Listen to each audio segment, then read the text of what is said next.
How is it that the Jew continues to survive?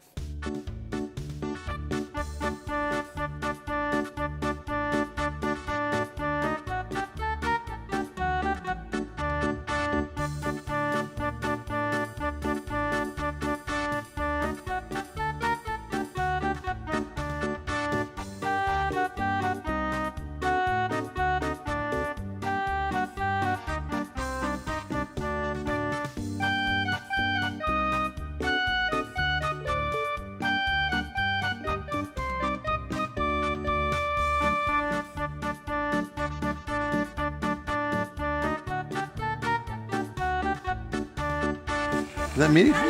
Like this, if I stand over here. Well, you're not going to stand on the rock. Can you hear me? Shalom uvracha me'eretz HaKodesh. The very first reference in the Tanakh, the first reference in the Bible to the term Pesach is found in the 12th chapter of Exodus, Shemot Yud Bet Yud Aleph, Pesach hu LaHashem. The special sacrifice connected to this auspicious holy day is called Pesach. As Rashi writes, HaKorban hu karui Pesach. This particular sacrifice is called Pesach. But why is it called Pesach? Al Shem Hadilug v'Hapesicha. Shakadosh Baruch Hu midaleg Batei Yisrael מבין בתי מצרים, וקופץ ממצרי למצרי, וישראל אמצעי נמלט. God passed over. God skipped over the Jews in Egypt in the divine protective redemption of our holy people. How is it that the Jew continues to survive? The greatest of empires have fallen. But Baruch Hashem, Am Yisrael is still here. It's not a one-time historical event. It is the revered story of our nationality. We have, on countless occasions, experienced Pesach. The biblical words of the psalmist in Psalm 91:7, Yipol mitziddecha elef, urivava miminecha, elecha lo yigash. The thousands and 10,000s who are falling on all of your sides, they may disappear, but you, Am Yisrael, you remain. That's the story of this holy day.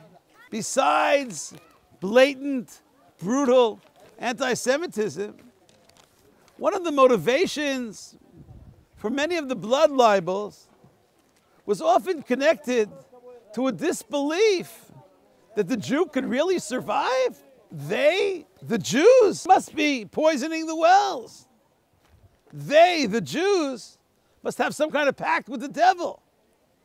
If only our enemies understood the message. If only they would have studied the inner message and the secret of Pesach.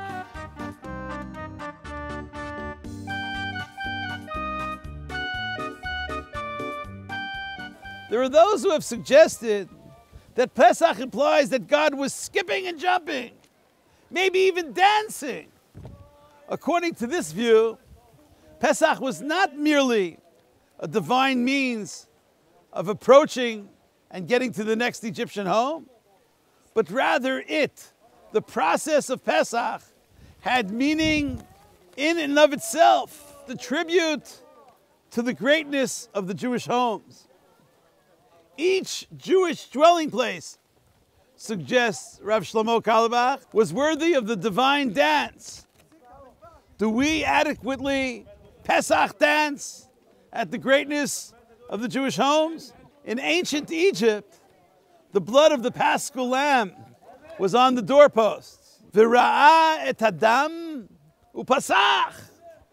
God will see, God saw the blood, the dedication of the Jewish people, u'pasach, and God started dancing. Later, we all were instructed to write certain select sections of the Torah and have these very portions attached to our doorposts. Are we stirred Are we moved to dancing and leaping when we see mezuzot?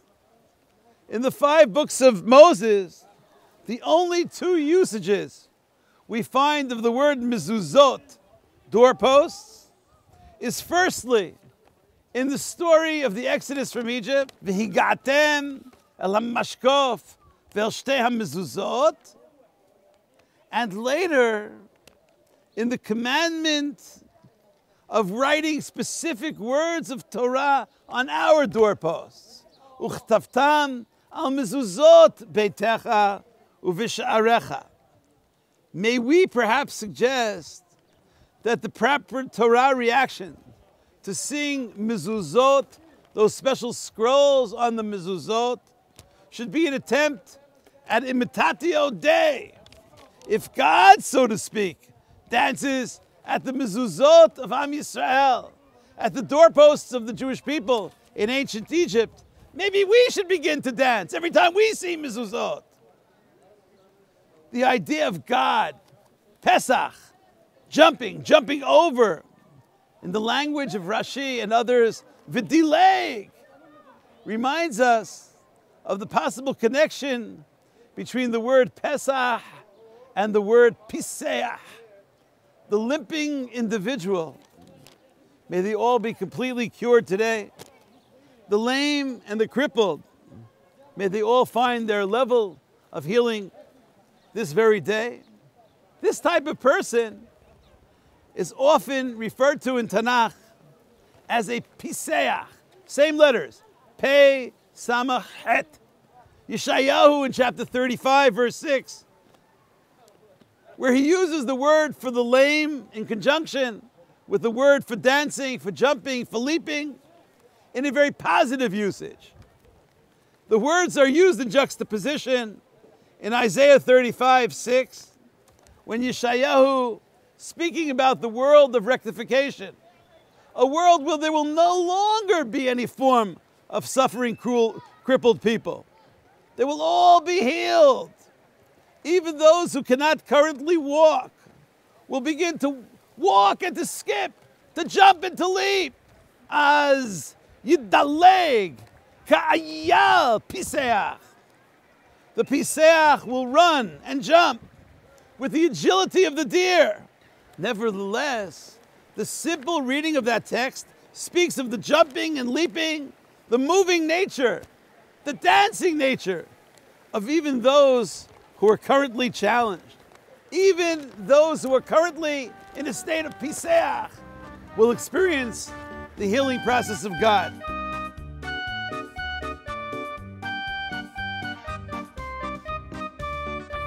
Maybe a proper time to pray fervently for the Piseach is precisely at this time of the holiday of Pesach. May all Piseach problems be solved on this Pesach. And finally, there is but another meaning to the word Pesach. The root Pei Samach Het means some special level of mercy. Midrash Mechilta teaches, Ein psicham elahayis, a form of compassion, a form of loving assistance and salvation. The Midrash quotes as the proof text Isaiah 31:5, when God is spoken of as protecting and having special levels of mercy on the holy city. Kein Yagein Hashem Tzivakot al Yerushalayim Ganon v'hitzil Passoach v'himlit. God will protect and save Yerushalayim. Passoach. God will have special levels of kindness, special levels of compassion, special levels of mercy upon all Jewish homes. Rashi quotes part of this in part of his commentary in Exodus 12:23. But much earlier, we already read in both Onkelos and Yonatan in their translation commentary on Exodus 12:13. Onkelos reads on Upasachti va'achus alechon.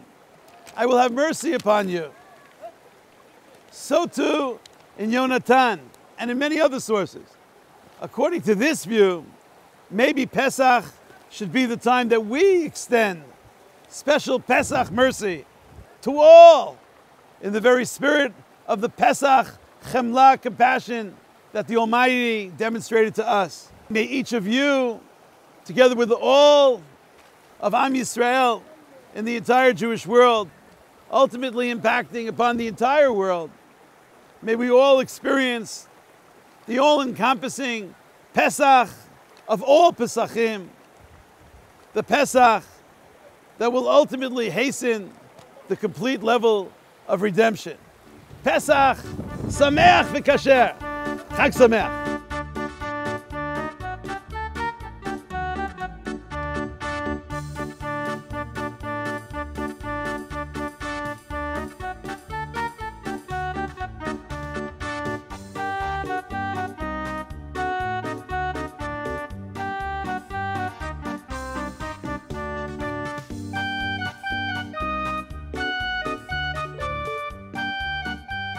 One more question. Pesach is the holiday of questions. True. What if somebody has absolutely nowhere to go for Pesach? What are they supposed to do? Have their own Seder or forget about it or wait till next year or what? Seriously. There are a lot of people like that. I'm very serious. I think that